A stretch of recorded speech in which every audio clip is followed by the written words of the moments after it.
He died by suicide, and we're going to talk about suicide. Well, that's great. We can keep talking about suicide. We got to do something about it. Right. You know, like ultimately we have to. And I know that people like Linkin Park was on tour or going on tour, so they've donated all ticket sales. Or you can go and get refunds, but if you don't want to, they'll donate all the ticket sales right back to the American Suicide Prevention. Good for them. Yeah, which is huge, right? That is huge. Suicide prevention's massive. Yeah. It's massive, and I think we got a long way to go, but we got to get into action with it, right? Absolutely. And I think we're going to get into that today because we're talking about obsessive scary thoughts, right? So what did you guys think of this week? Nightmares? It can be, like, I think especially for obsessive thoughts, it can be, like, almost addicting. Yeah. You know? Like, it really can be... Because you're kind of going through that right now. Yeah, and I'm just like, I don't want to obsess about it. Yeah. And I'm obsessing about things that are like happening in January. Like 6 months from now, I'm like, oh, I need to go get stuff for school. Well, I don't start school till January, right? But I'm obsessing over like, I need textbooks. I should sell this year's textbooks. I gotta get like paper. Well, like I don't need that stuff because I'm in July. Right. You know, I'm not in January, right? So I have to like stop that thinking, kind of like what we were talking about. Just stop that thinking and then just stay in the moment. I'm in July, whatever it is, 23rd, not January 7th. There's a kind of a flip side to that though, because when you say you have to stop that thinking, when you try to stop thinking about something, it's almost the same thing as thinking about it. Because when I tell you not to think about the white bear, I'm thinking about the white bear. You're thinking about the white bear popped right in my head. Absolutely. So it's one of those situations where you kind of have to just analyze it and say, okay, I'm thinking about that, and just let it pass. Let it pass, or else you'll just get stuck, right? Yeah, very true. So let's talk about some how to stop obsessive scary thoughts. First of all, anyone that's stuck with us this long, thank you for all your support. We're 2/3 done the program now. We hope that you guys are getting something out of this. I know that we're kind of doing a Cole's Notes version. It's just to basically show people it's okay to talk about these things. We're not trying to kind of save the world just yet. Some of this stuff, actually all of the work, if you want to make changes in your personal life, you have to do on your own. We can't do it for you. It's earned, right? And the payoff is like winning the lottery. Yeah, and it really is. If you want to start living your life the way that you're meant to live it, you have to put the time in and you have to kind of... Right. We're going to give you the tools, or we're going to try to give you the tools and explain them the best we can, or at least give you the resources where you can find them in a more detailed fashion. And from that point, you just have to kind of do this yourself. So we hope you're working with us. So congratulate yourselves for tuning in and watching a bunch of guys just talking. Yeah, a bunch of meatheads talking and opening up. Hockey player and two meatheads. That's right. We're meatheads. We're all meatheads here. So anyone who's ever had a problem with anxiety, worry, stress, and depression has a problem with obsessive thinking. Paulie can vouch for that today. I can say that now. Yeah, absolutely. I didn't correlate that until now. Yeah. Well, that's the thing. If you didn't obsess in your thinking, none of these problems would exist. If you could just create them ourselves. It's the same thing. If we could just be in that moment to moment, we'd be fine. Yeah. Then there wouldn't be, stigma. No. Because there wouldn't be mental illness. No, there wouldn't be, and you wouldn't be thinking about what that person's thinking. But how like shitty would life be? Boring. It'd be boring. If you're just like, I'm in this moment. I think that's what... Well, no. I think that's not innate. I think that's what... Yeah, I understand, but I think that's the purpose of like Buddhism is to... When you become enlightened, it means you're totally present all the time. Yeah. I just think that's odd. Because you're not... Because I like excitement. Like, I think... You like drama. No, I hate drama. I hate drama. There's a difference. I was like in the moment, you know what I mean? I like thinking about... Isn't obsessive thinking kind of dramatic, though? It's certainly dramatic. It's kind of like Justify right now. I'm like, no, I like... Not that it's a bad thing. We're programmed with this, right? With these thoughts. I just like looking forward to like exciting things, right? I get that like this stuff's exciting that's coming up for me, and I'm just nervous about it. So I'm like you said, like switching that anxiety to make it a bad thing, right? When it's really a good thing. But what if tomorrow the whole world ends, man? What if it's... Then I should just be grateful that I'm sitting here with my two buddies. Right? So that's why I think that's the purpose of it. It's not saying don't plan. Right. But just don't get worked up over it. when it's not In the great. moment. Yeah, exactly. In the moment. Yeah. I just think that I'll like float around if I'm like in the moment, right? I don't want to really float around. Yeah. It scares you a little bit. It's That's It's the fear of the unknown, yeah, right? fear, and that's the biggest fear of my life, right? It's fear of the unknown. Yeah, we talked about Super it. But scary. what's on the other side of fear?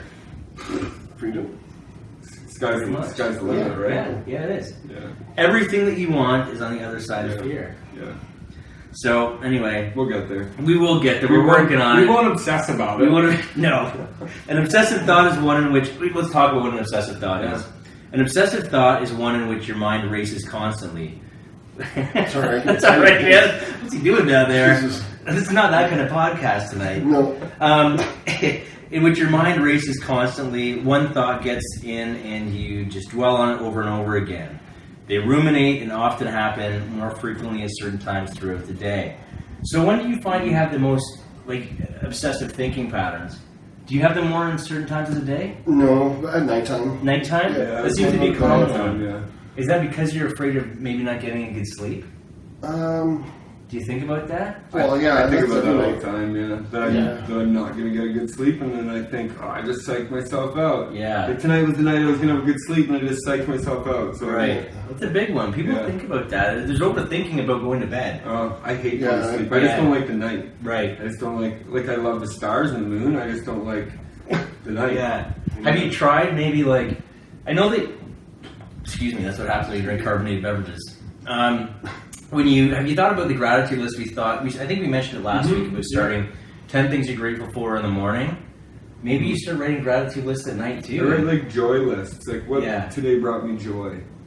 Just 3 things, and try to focus on those 3 things that brought me joy that day. Because I do the gratitude list, and I feel like I could write the same 10 things down every single day. It's hard to find something new, eh? Because I'm grateful, I really am, and I'm grateful for really specific things, and I can just write those specific things. I think, well, there's my 10 things every day. I got that covered, right? But every day is going to be different, and you got to find some joy, right? Yeah, I agree. Today I got to walk in the park. Yeah. I think that was a pretty joyful moment. Tonight I get to hang out with you guys on the podcast. That's a pretty joyful moment, right? Yeah, I'm not going to dream about you, but Sure you're not. Well, that would be nice though. I want you admit to. it. Yeah, I want you to dream about me tonight. Just to tell you I will. that. Just one night. okay, it's in there. It's locked. Okay. It's locked. Just let it happen.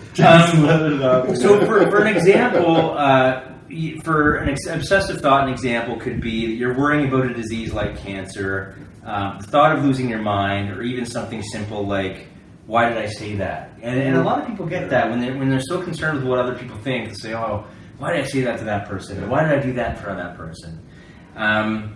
Some people feel that these thoughts come tumbling out of their mind, and they don't really make a lot of sense, and they don't have any reason for them.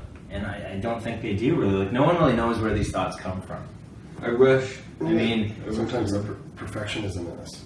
right? Right? Yeah, absolutely. That could be one of the reasons. Learned why. behavior, right? Like how you were brought up. I Sure. think we were just talking outside there. Like I was brought up just super competitive, right? Yeah. Like Scott said, second place is first loser. Right? Yeah. And that's how I was brought up. That I hate losing. Right. You know what I mean? I think that's made me successful in winning because I've done that in hockey. Yeah. But at the same time, you got to learn how to lose gracefully. Sure. Right? You can't be a sour loser, right? Slashing the tires. Yeah, you can't do that. You know. Some days you're not the better man. Some days you're not. Yeah. Right? I just think that stuff, and so now we've set this bar. Yeah. That perfection is where it's at.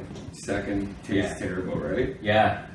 A great movie for that is Karate Kid. Oh, wax on. Yeah, from back in the day, an example of a sore loser. Right? Yeah. And who you don't. You're going way back. I don't know where that came from. That's a thought that just came. I don't know where it came from, that. right? So that's a thought. It just came from somewhere. It's not even mine. It just came to me. Oh, So Karate Kid. other people find that when they are stressed out, they will get one thought about something that happened that day or something they've got to do, and they'll just dwell on it and obsess about it over and over again. An example of a scary thought is dying of a horrible disease. You might imagine that you are starting to feel some of the symptoms and start feeling around for strange lumps and bumps. And then you start overanalyzing and convincing yourself you're sick before you even see a doctor. Dr. Google will have you dead in 5 minutes. Yeah. Don't Really. don't WebMD your Yeah. disease, right, or your symptoms. It's all because we want to distract ourselves. This is where it gets a little bit more joyful, I guess we can say. Here's the positive part. It's all because we want to distract ourselves from our present moment. We don't want to deal with an issue at hand. A distraction from something else we don't want to think about. People with anxiety are control freaks, which I agree with. Do you guys agree with that? Oh, yeah, for sure. Yeah. Something we always want to have. Control over our environment, control over other people, control our thoughts, control what's happening in our future, control what already happened in the past. That was a big one for me. Yeah. When I was in previous relationships, if I fucked them up, I would think about them as though I was going to make it better by just dwelling on it, and that's not the case. So I mean, it's just has that ever happened? You know what I mean? Dwelling on something, making it better. Never. I don't think in the history of man that's ever happened. No, you have. But we do it, right? As human beings, like why do we dwell on the shit that's out of our control and that really is already past? And no matter any amount of like worry about that, it's not going to change. Worry or guilt. Yeah. Like nothing's going to change that, right? I think maybe we should just like take those moments and learn from them. Right. You know, like growth spurts or something like that. Well, I think that's all about just kind of how you restructure your thought process as well. If it gets to the point where you're obsessing and ruminating and it gets to that point, then we're just going to do what we're going to teach you here. And we got to pull ourselves out of that, right? Do you ever have any of those? Like, do you ever think like... I used to be bad for ruminating thoughts. Yeah. Ruminating Meaning over and over again, repetition. So like you think about the same thing and you think about it like 100 different ways just so that you can, you know, pick up every little possible end result and be prepared for it, right?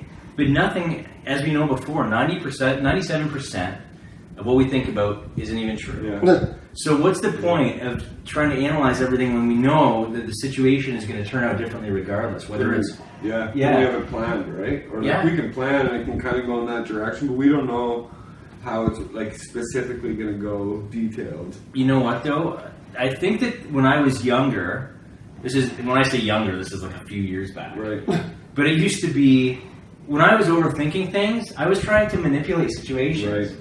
I find that if I go in there and I'm just honest and open, now things just kind of work out better. Yeah. And you don't have to think about it anymore. There's some beauty in it, right? It really you get to look back and like you can dwell on it, or you can look back and say, man, that was kind of beautiful how that all turned out, right? Yeah. Like how... Yeah. And I think that a lot of it, honestly, like 90% of it is because I didn't want to admit that I was dealing with anxiety and depression. Yeah. So I would not want to tell them. I would say, oh, I'm sick. I got sick a lot, right? Because it was just like, oh man, I'm feeling these feelings. I'm sick. Yeah. That's your go-to. Go-to, yeah, for sure. But as soon as you start being open and honest, and the more that you actually admit that you have anxiety and depression, the less it comes on. I think employers also have to like take into consideration that like it's just like having the flu. You know, I mean, if you call and say, hey, my anxiety is really bad today. Yeah. Like I can't commit. I know a lot of employers that would say, well, just like suck it up, take a few deep breaths, come on in. But you're going to go into work not prepared, right? Yeah. And not like you're going to be anxious at work, not performing your best. That's what I said to like these police officers when I was speaking, right? Like if you're going through anxiety, are you at the best to be on the streets? Like, right. No. You know, you should be dealing with yourself and to be the best cop that you can be and serve and protect. You know, and you're not superhuman in saying that you have a mental illness and you're okay. You can go and arrest people and save kittens from trees. Right? Like if you're not at your best. That's firemen, I think, though, isn't it? I don't know. First responders. Yeah. We'll just go with first responders. Sure. I'm sure there's been a cop up a tree with a cat. Probably. Maybe, I don't know. It's funny you say that. I just saw a weird one crossing the street. I think he's up to something. Call the cops. Yeah. See if they'll go up a tree. How did we get there? I don't know. Thoughts. Just thoughts. Right? Yeah, there you go. This is what thoughts are about. We need to see our obsessive, scary thoughts as a distraction from something that's truly bothering us. Then we need to say to ourselves, what's really going on in my life right now that I don't want to take a look at? Right, Paulie? Right, Shawn. That is correct. Yeah. So I'm not trying to put you on the spot. No. We're trying to work through a lesson. Yeah. Trying to work through a lesson here, right? You feel like you're in class right now? A little bit. Sorry, buddy. Taking the pressure off class, though. I'm not even thinking about class. There you go. It's working. It's working. Perfect. Then we need to say to ourselves, what's really going on in my life right now that I want to take a look at? Don't give these scary thoughts any power. They have no power. They don't have any power. The only way they have power is if you give your energy to them. Yeah. Take one thought at a time and do a reality check on it. Men tend to